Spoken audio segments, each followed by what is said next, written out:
Hi, Lynn Loudermilk, the practicing crafter, and today we are going to be making over a wine bottle using some basic supplies. This is such an easy project and so much fun to use to decorate around Thanksgiving and the fall holidays. A few things you're going to need. First, you're going to need some fabric remnants. When I quilt, I reserve a lot of my remnants to use for other projects. So I grabbed some twine and this rope-like ribbon, some pretty fabrics that I thought would make a nice embellishment to the top of a bottle. Let's put these to the side. Obviously, you're going to need a wine bottle. You will want to rinse it and wash it really well, make sure it's dry, and then go over the surface with some rubbing alcohol just to make sure that your surface is clean and ready to go. A couple of napkins that look very fallish. I've got my FolkArt Nutmeg antiquing medium. Now, if you do not have an antiquing medium, you could also just use a dark brown paint, acrylic paint, and just water it down a little bit and get basically the same effect. My Mod Podge, I'm going to use super matte today. And I have a little paint tray and my paintbrush. So that is what you're going to need for this project. The first thing you are going to do is remove the plies from your napkin. So I'm going to remove this first ply. Now I do like to keep these in case I want to do another project with them, even though they don't really have much on them. They may have a little bit of the imprint, but it's always good to keep these in your stash. And this one, I believe, is a 3-ply napkin. So we have to make sure that we've pulled apart all 3 plies. And that can sometimes be a little complicated. I like to try to make a little rip and then see if I can get my 3rd ply. There we go. And that made it very easy. So that's what you're going to do to get your napkins ready. Once you have your plies removed, you can decide how you want to remove your design. One thing you can do is you can take your scissors, you can fussy cut out what you want. So you could just, go in. You know how to fussy cut, so I'm not going to do much of this, but that is one way that you could get your images ready if you didn't want all of that other background. The other way, which is the way that I'm going to use today, is I'm just going to take a little water and a paintbrush, and I am just going to pull the images that I want to get out of here. I like all these words, and there's so much of this I'm going to use. I'm just going to take my paintbrush, and I'm just going to pick up, some of that image like that, like so, and then pull that away. Whoops, I'm about to rip that. Let's get a little more water right there. Okay, and let's just separate that. Okay, so now it has a nice rough edge. Of course, this one side doesn't. So I'm going to do the same thing on this side just to get that same look for this whole image. There we go. I'm going to do that to both of my napkins to get them ready.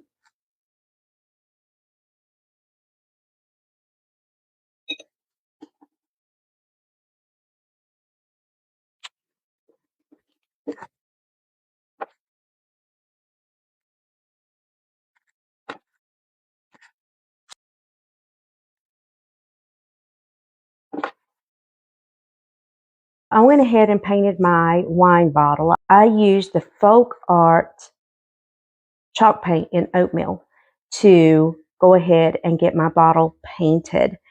Now I am just going to start laying out maybe what I think my design is going to look like. just to get an idea so that I know, you know, this is the direction that I want to go.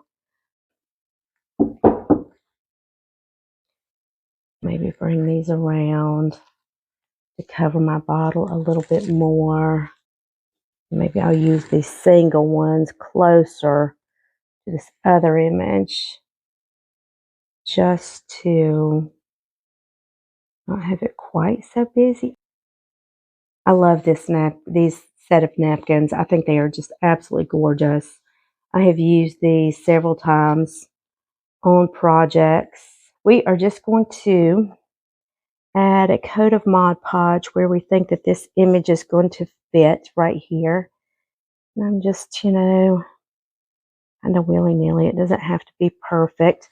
Then on my image, I am going to actually make sure that I've got a little bit on the edges to make sure any of those places that I missed are addressed.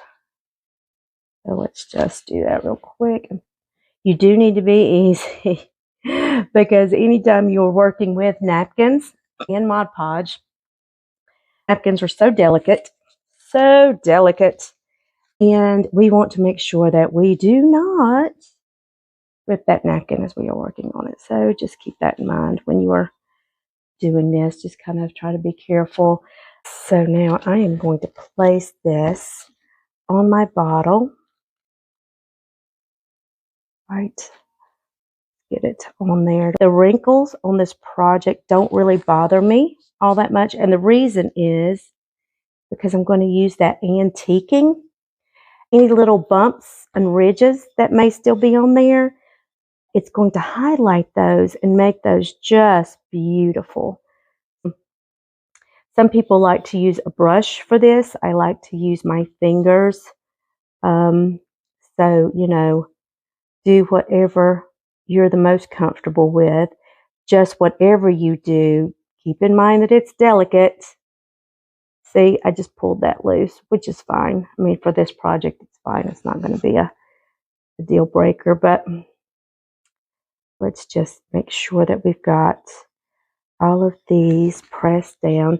I do not want any bubbles. Now, I just don't want any air bubbles, because if you have an air bubble, that is just a point of weakness in your project, and it could cause you more problems later. And Lord knows we don't need any more problems than we already have. So just watch the air bubbles.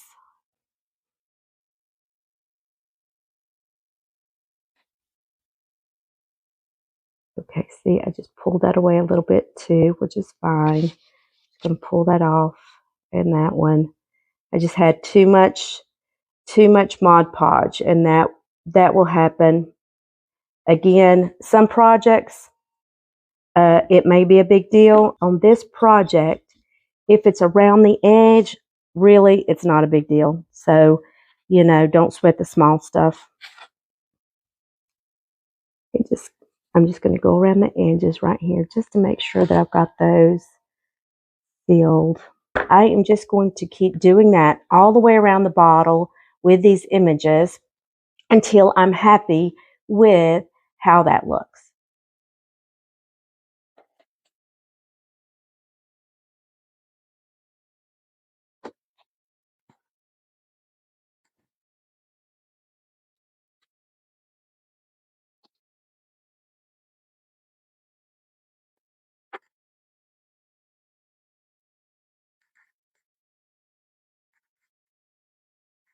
I'm going to let this dry for a couple of hours and add a second coat of Mod Podge to that. So we do need some dry time here.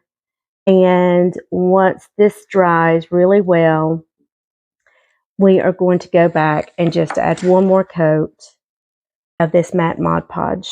So I went ahead and let that initial coat of Mod Podge dry. It wasn't a coat. This is just where we were adding the images onto the bottle. And I think it already looks very pretty. You know, I should go ahead and tell you and excuse my how close I am to my object, and it's hard for me to show everything, but that is because I am working from a makeshift studio. I have books piled up over here holding my camera, and yeah, it's just not the best setup, but it hopefully is working fine for this project. I'm going to add 1 coat of Mod Podge matte over this, and then we are going to let that dry. I'm going to start on this side of these pumpkins. This will be done in 2 stages. I will do the main part of the bottle now. Then I will go back and add another coat to the top, just so that I have a place to hold on to the bottle while I'm working on it. And you can brush this on with your applicator, with your Mod Podge applicator, or a brush, paintbrush or something along those lines. Or you can do like I'm doing, and I just tend to like to spounce my Mod Podge on. So again, you do you. You always have to do whatever you prefer and whatever you think is going to be the best for your project. So just always keep that in mind. These are nothing more than guidelines.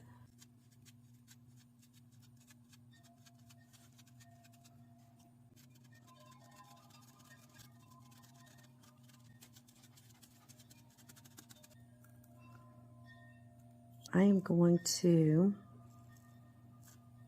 let this dry again for a couple of hours. So,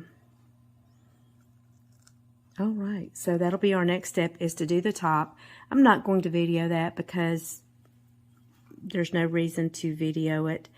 And then we will proceed on. Here is our wine bottle so far, and I think it is looking absolutely beautiful. I love it.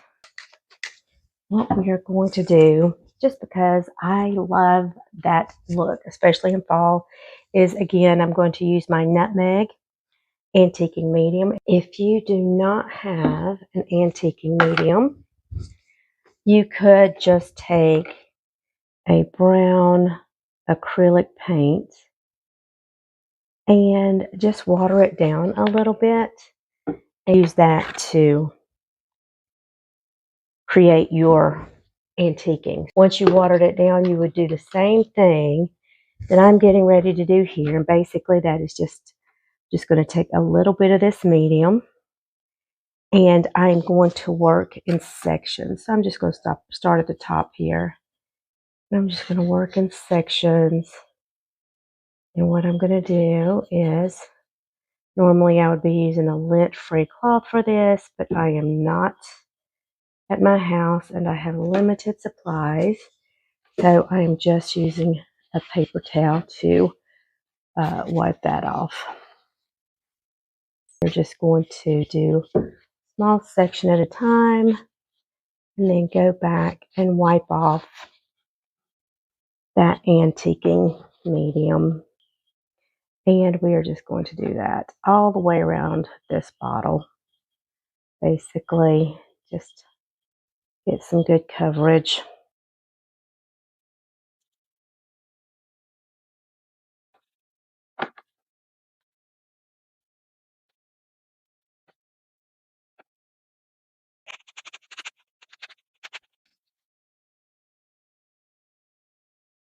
So we are just going to let this dry.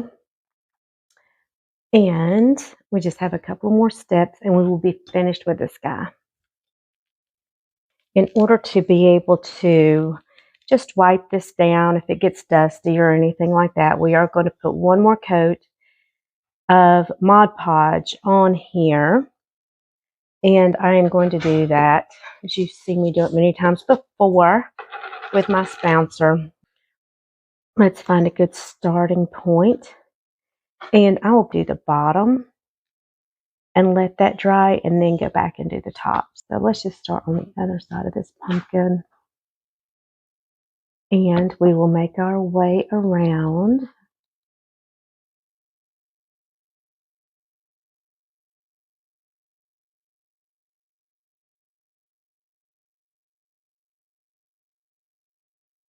I'm not doing a thick coat.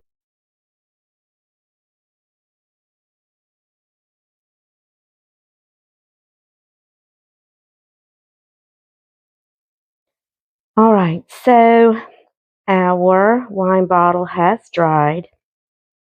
And one thing that I love to do whenever I am doing a project like this is I do like to have something more decorative at the top. I did go ahead and pull a few things that might work. I have this brown ribbon that came wrapped around something. I cannot even remember what it was wrapped around. Here's a shorter piece of that.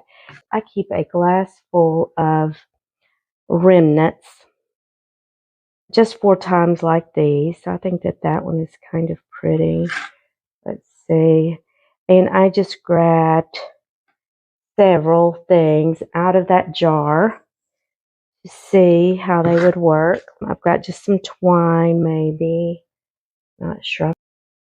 I have this pretty green material that was in there. So I'm thinking I'm going to use that.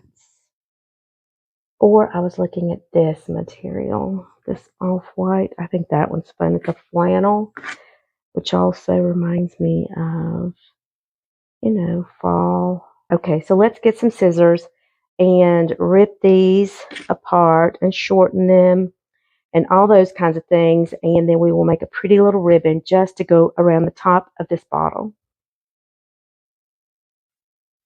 All right, so let's just let's just cut this just to shorten it up a little bit. I don't want it to have a structured cut look, so I'm just going to put just start with a cut, and then I'm just going to rip this material. So once we cut that, if you want to get that ragged edge, all you're going to do is just pull those two pieces.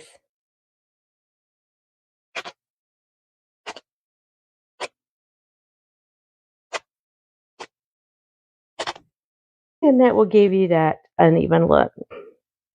And I'm going to add, I think, this twine. I like the brown in here. Let's add the brown. I don't want to add this shiny one in here. Okay, so no, I don't think so on that one. I do think so on this one and this one and this one. All right, so I'm going to unravel this. Okay. And I'm going to add a couple more of these. You're just going to cut these in a few pieces. All right, now let's take these. Let's try to grab them in the middle.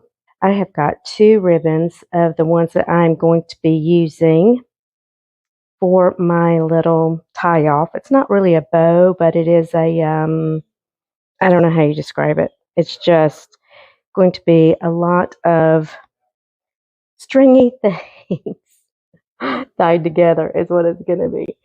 So I'm going to start by adding my two ribbons here and giving them a good tug.